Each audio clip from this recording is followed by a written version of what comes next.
morning, and welcome to Ark and Dove Presbyterian Church in Odenton, Maryland. I'm Michelle Schoonmaker, your host on The Lobby, the weekly program on the life and ministry of the church. Today is the 8th Sunday after Pentecost, also known as Ordinary Time. Today, we will be learning about a new back office type of activity that two ministries have been working on, the Administration Ministry and the Outreach and Connections Ministry. Katie Nilson-Johnson will join me in a bit to tell us all about it. But first, here's what's going on in the coming weeks at Ark and Dove. The list of students we will support with Backpacks for Success is now available through the link in the archive and on the webpage. We will be purchasing and delivering a backpack plus the list of school supplies for each student. If you don't want to do a whole list, you can purchase supplies for Meade Middle. If you can't make the delivery, you can also bring your items to church. Please see Greg Makar if you have any questions, or just go ahead and sign up. If you want to share God's love with a young person, there are two opportunities for you this summer. You can sign up to teach grade K through 5 at Sunday school using the Holy Moly curriculum with your entire lesson planned, or you can help out with the younger ones in the nursery with Kara Moody. Please see Sarah Fox for more details. We are still collecting a special offering to fund security cameras to try to catch and prevent vandalism. Check out the archive, our webpage, and our social media to see how to donate. A community outreach program is in the planning stages for this fall. This will involve getting to know and working with our nearest neighbors and communities. We look forward to hearing more about this on an upcoming episode of The Lobby. Please keep bringing in those cans of tuna, chicken, and jars of jelly for the CAP food pantry. Leave them in the donations area at church across from the coat rack, or take them directly to the food pantry on Tuesdays and Thursdays. The hours are listed in the archive. Our friends from Afghanistan, the Abawi family, who we are sponsoring, have moved into their new home in the Hyattsville area. They are looking for a gently used minivan still. If you know of someone looking to donate, please see Debbie Airy. How are you doing on your challenge by the anti-racism team to read a book by a Black author or watch a related documentary this summer? I've known a few people are reading Bad Faith, Tears We Cannot Stop, or Rising Out of Hatred. I personally read Rising Out of Hatred and have recommended it to many others because of the way it really creates this shift in how we look at the relationships with those who do not agree with us, to see the development of someone from this perspective growing up, not knowing anything different, and then shifting into an entirely different mindset to not only become someone who understands racism, but to really live and embody anti-racism at this point. We know these are difficult topics, and we also know it is so important to continue learning. So please, if you haven't started, consider taking this journey with the anti-racism team. See the archive for a full list of challenge suggestions.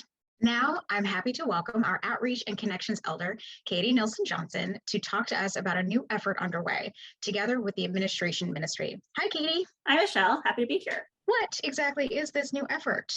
Amy Goldberg and I, Amy is the admin elder, we're talking about how to better improve Ark and Dove's presence and outreach in the community, and part of that is going through a rebranding effort. Ark and Dove is turning 30, and that seems like a great time to kick off a new phase of the church's identity, getting the church's presence to really match who we are. Right now, we use a couple of different logos, and as a PCUSA church, we tend to use the PCUSA symbol, which is great. Mm-hmm. But it doesn't say who Ark and Dove is. We also have a couple of different logos that have a boat and a dove, and that's great. That's a very literal translation of our name, but what does that tell you? The goal is to, like you said, have a more cohesive identity, I guess. So what are kind of the aims and purpose of where we are right now in our rebranding? We would like to create a logo, a style guide, which includes fonts and colors to create this cohesive, representative identity for the church. And where we are, we have a working group of a number of different members of the church that have been here for a very short time, a very long time, just to get a very round perspective. We are in conversation with a couple of different designers to have a professional logo, and we also have several grant proposals out to fund the process. Oh, wow. So it sounds like the steps have already started. What exactly, I guess, would this whole process entail? Like, what additional steps will we be taking? What does that timeline look like? So we are very much dependent on the grant cycles. It can be a fairly lengthy process. Most of our grants are through Presbyterian organizations, either local presbytery or more national organizations. We're really trying to pull as much as we can because we are very grant dependent, so that we aren't pulling from Ark and Dove's needed resources already. Our goal is to have a logo out for the 30th anniversary at the end of October. This may or may not happen because it is a somewhat significant process to go through all this. The designers want to do some stakeholder interviews with members, with leadership on what kind of words do you associate with Ark and Dove? What feeling do we like? We want to have a presence that makes folks realize like we are a welcoming community, we are an affirming community. So we want something that's very modern and really conveys this sort of feeling. Wow. Just as you're talking, I'm thinking about all of the additional kind of identities that we've taken on over the years, formally looking at us as a more light church and looking at the, new earth care pieces. How has the working group been trying to incorporate those other aspects, I guess, into the conversation and also really into the branding around the logo, around, like you said, the style guide and things? We had the benefit of like Matthew 25, More Light, all those having their own logos that we can display on our media presence. So we have them on our website. But something a designer pointed out to me is we need to really unpack what that means for us. So having a entire media presence that also explains and like really reiterates what does it mean that we are a Matthew 25 church, that we are a More Light church. Some ideas that folks have had within the working group is having our colors like have sort of like the earth tone or like the blues and the greens that we already have in the church building and around the church building. Folks really love the windows that we have in the sanctuary, that we can watch the trees during the service. Or the open rafters, that like airy, earthy feeling that we have. It doesn't seem as complex when you put it that way, that these are aspects that are being considered, and that there may be a way to pull all these identities together so it is cohesive. In terms of the actual benefits to the church, what can you kind of present as why this is important, or give any examples of how other churches have done this? A local church that recently went through a rebranding is Glenmar Church in Ellicott City. They have a plant growing out of the ground, and so they have a leaf motif, and it's very clean. There are other churches that we've been looking to all around the country, and really internationally as well. We really want to be attractive to all ages. Currently, we're finding that our style isn't very attention grabbing. We want something that when we're at like a Pride festival, folks know exactly who we are and have an idea of what we represent. We want to recognize the heritage of Ark and Dove. We also want to recognize that styles change. We as an adaptive church, we are very good at being very flexible. We need to keep up with the times as well. So having something very clean, I know I'm saying that a lot, but very visually striking without being too aggressive. Some other examples of churches that folks in the working group have liked, the Presbyterian of Los Gatos has like a stained glass with trees in front of it. Rainbow Midnight Church has the head of what you can tell is supposed to be like a dove with an olive branch, but it's not too busy. It's very simple. Some churches use like their steeple. The impression we get is some people or some churches use architectural elements that really represent the church. So it's important that like we recognize we love the windows. We love the outlines of the windows and how those shapes are kind of echoed through the building. We want something that like we can take and put on a t-shirt. We can do tie-dye t-shirts for Pride, but with our logo so folks can like make these mental associations. Once we have all this great new branding and it's up on our website, of how else would we be using it? I know we've had, especially with the Pride event just happening, brochures and t-shirts and things that we've handed out, but how are we looking at maybe putting together like a marketing package? How does that fit in with maybe our like social media presence? Like how else do we use our brand? We have a lot of products the church uses. We have our signs, we have t-shirts and mugs and pens, brochures. We have the banner that can go in a parade. So we want these things to all be consistent across different platforms. So there's already been an effort to revitalize the website. And once we have a consistent style guide, we want to further revitalize the website, continue the good work in making the website very accessible for both desktop and mobile users. So many people look for churches on their phones. We want to make sure that they have a good experience and they don't get turned off by this is just too difficult, we can't find information. One of my goals is to have basically a go box for festivals, like Odenton Days, anything like that, where folks can pick up basically a big Tupperware that has brochures, has a banner, has consistently branded materials that you can hand out, and folks can visually associate, okay, this logo means this church that's up on the hill. They know exactly where we are, who we are, all of that. It is definitely a very broad process, it sounds like. Yes. And it is amazing that it's already underway, that a lot of these pieces are getting incorporated. Another aspect that I wonder about in terms of our online presence is our accessibility. I know we've made some changes in our physical building to be more accessible to individuals who need it. How is the working group accommodating or considering accommodations for kind of the visual or kind of use of our website accessibility? Part of the rebranding is making sure that our logo is what can be printed in black and white, but also is colorblind friendly. As much as we'd love to have a rainbow, if folks are like bright green colorblind, they're not gonna be able to tell as clearly like the difference between the colors. We want this to be accessible.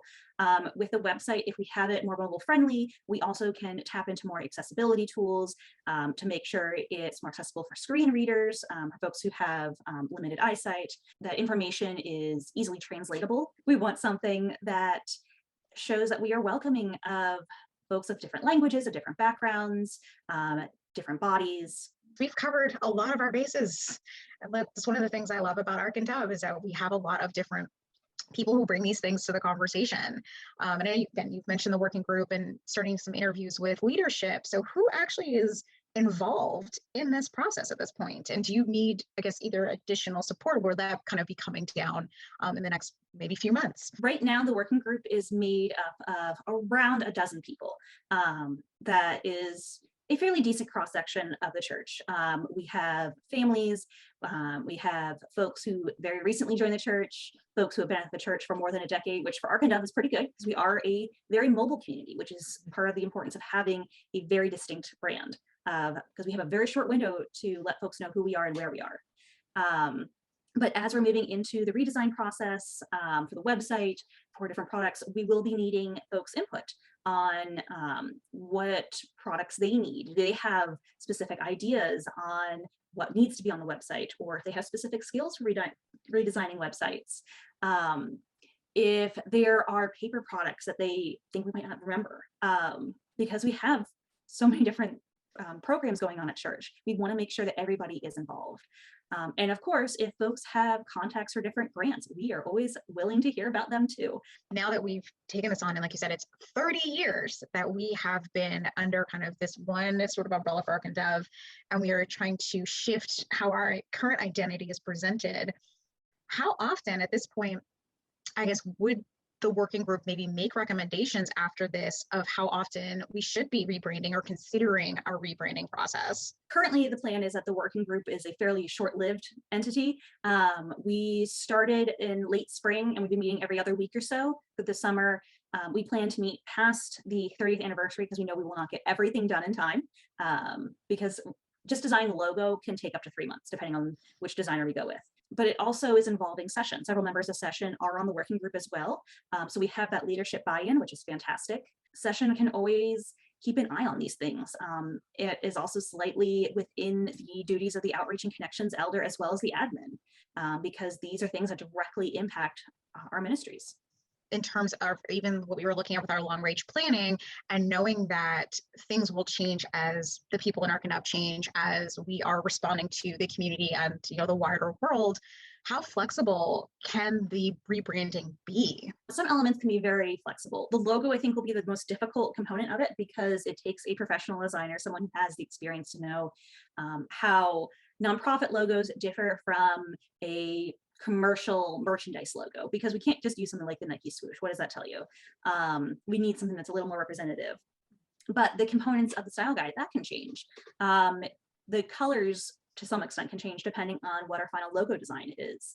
And of course, brochures and paper products, banners, those can be redesigned. That isn't as dependent on a professional. It is dependent, of course, on funds to print a new banner or the time to design a brochure, but those are much more flexible. It will hopefully not take us another 30 years to go through this process, but also understanding that we don't have to worry about doing this every few years, because there will be enough of that flexibility in a lot of aspects as Ark and Dove grows and changes to consider how our brand continues to represent who we are.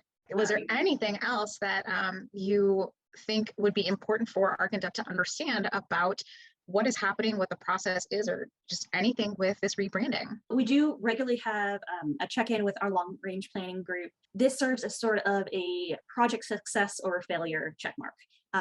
Because we are regularly looking into our long-range planning, that we are reevaluating it, that gives us a chance to see what's working. In our grant proposals, that is one of our how we're citing project success or failure of how is it reflected in the long-range plan.